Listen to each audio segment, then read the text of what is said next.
Оставам професионалците да го утврдат тоа. Јас го кажувам мојот впечаток со сите детали, како тоа беше организирано, како беше осмислено, како беше оркестрирано, диригирано и како во суштина експликацијата на действијата се случуваше.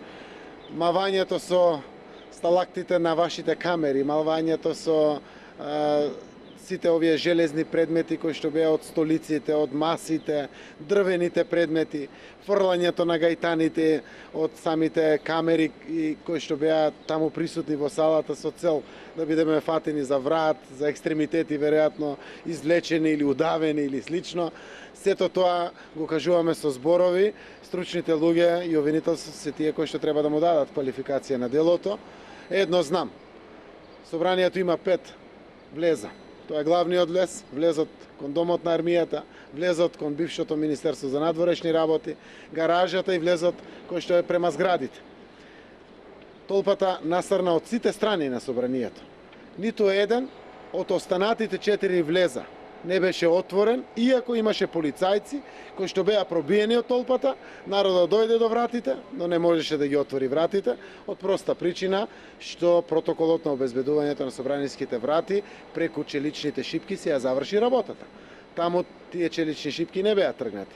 Беа тргнати единствено челичните шипки или профили од главниот влез или главните влезни врати на собранието, кои што очигледно, веројатно, 100% беа тргнати за жал од мои колеги пратеници и знам дека немаше да се случи ни Н од насилство ако моите колеги пратеници не го направија тоа, односно не ги на добро осмислен начин, преку телефонски разговори, договарајќи го со некого тоа целосно, 6 мина, кои што јас имав прилика да ги видам, учествуваа во тргнувањето на челичните профили, па дури и нивно бутање со нога, за да масата не се сопне, кога ќе влезе, прво на едната врата, па на другата врата, па им покажувајќи многу прецизно кој е најблискиот пат да се стигне до прес-салата, тоа е покрај пленумот, овде во холот каде што одмарат пратениците во кратките паузи, директно до скалите кои што водат до холот